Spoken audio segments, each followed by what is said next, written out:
आज हम योगा और होम्योपैथी पर चर्चा करेंगे। क्या योगा और होम्योपैथी दोनों एक दूसरे के पूरक हैं? दोनों को एक दूसरे के पूरक के रूप में उपयोग किया जा सकता है? ये दोनों तकनीक में योगा और होम्योपैथी में क्या समानता है? ये दोनों नॉन साइंटिफिक अवैज्ञानिक हैं या नहीं हैं?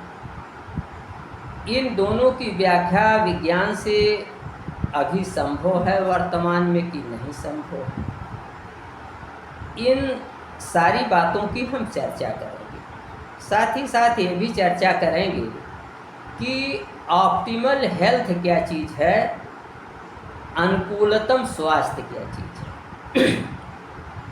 योगा तकनीक के तहत योगासन, प्राणायाम और ध्यान, ये तीन चीज़ें आती हैं और योग द्वारा शारीरिक स्वास्थ्य को, ऑप्टिमल हेल्थ को प्राप्त करने का प्रयास किया जाता है।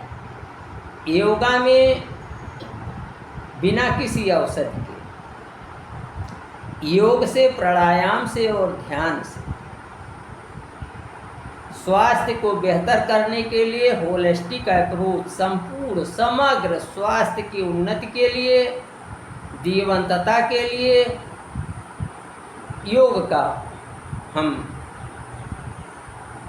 पालन करते हैं, योग करते हैं। योग शरीर को स्वस्थ और सुचारू रखने के लिए बहुत ही अच्छी तकनीक, बहुत ही अच्छी प्राचीन विधा है। प्राचीन समय में योग और ध्यान हमारे जीवन का अंग हुआ करता था, लेकिन आज हम इसे भूल गए हैं और इसके भूलने के कारण हमारे स्वास्थ्य की अवनति हो रही है। हम ऑप्टिमल हेल्थ को नहीं प्राप्त कर पा रहे हैं। अब धीरे धीरे इनकी ओर हमारा ध्यान आकृष्ट हो रहा है।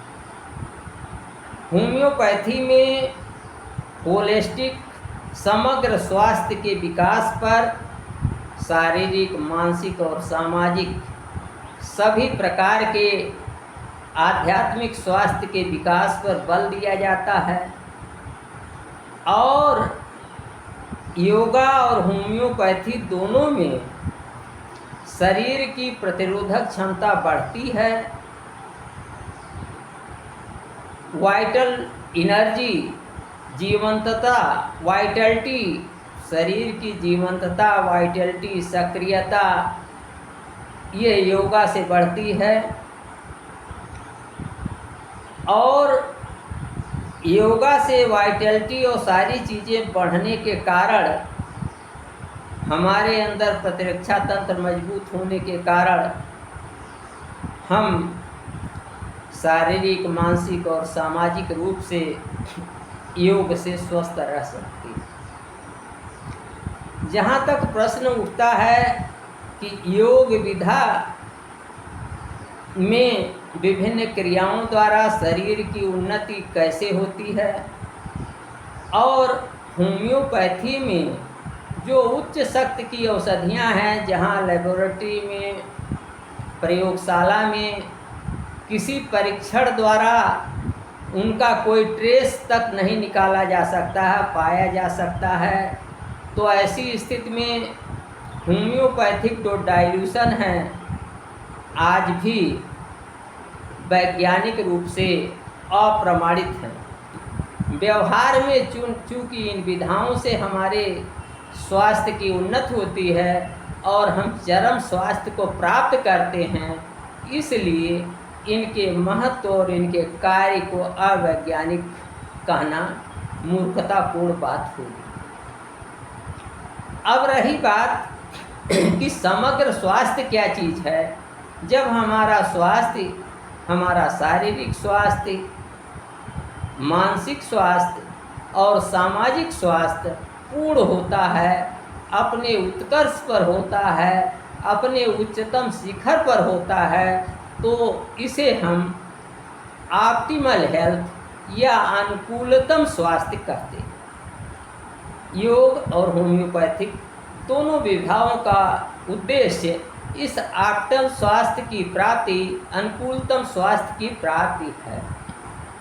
आइए अब हम देखते हैं कि अनुकूलतम स्वास्थ्य जो है ये योग और होम्योपैथी से प्राप्त तो किया जा सकता है, लेकिन क्या योग होम्योपैथी की पूरक है? क्या योग होम्योपैथिक चिकित्सा की पूरक है? जैसा कि आप जानते हैं कि शरीर में जितने गतिशीलता होगी, जितने वाइटलिटी होगी, जितनी क्रियाशीलता होगी, उतना ही होम्योपैथिक दवा औषधि तेज गति से काम करती है। इसको समझने के लिए हम नदी नाव का उदाहरण देते हैं। नदी शरीर है और जो जल है, नदी का जो जल है वो शरीर की वाइटलिटी है और नाव जो है वह औषधि है। मान लीजिए किसी नदी में नौका नदी के बहाव की दिशा में जा रही है, तो नदी का बहाव जितना ही अधिक होगा, नौका की गति भी उतनी ही अधिक होगी। नदी का बहाव जितना कम होगा, नौका की गति उतनी ही कम होगी। तो इसलिए जैसे बच्चे हैं, उनकी वाइटलिटी बूढ़ों की तुलना में अधिक होती है, इसलिए बच्चों में बूढ़ों की तुलना में होम्योपैथिक औषधियाँ तेज असर करती हैं, तेज़ी से काम करती हैं।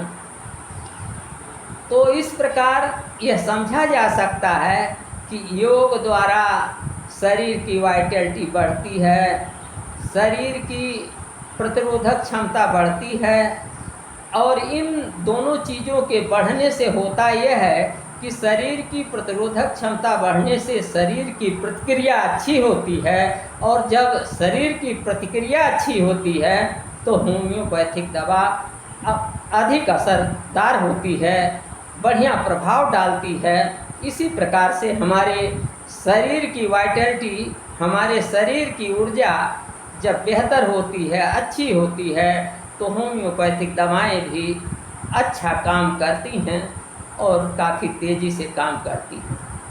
तो इस तरीके से योग निश्चित रूप से होम्योपैथिक चिकित्सा का पूरक है, और इन दोनों का एक साथ उपयोग करके, इन दोनों तकनीकों को अमल में ला करके हम अपने समग्र स्वास्थ्य को, होलिस्टिक हेल्थ को, उसके ऑप्टिमल हेल्थ को,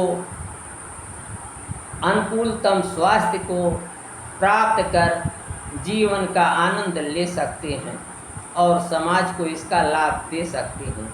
आज बस इतना ही। अगले दिन हम किसी अन्य विषय को लेकर पुनः आपके समक्ष उपस्थित होंगे। नमस्कार, मैं डॉक्टर प्रेम नारायण।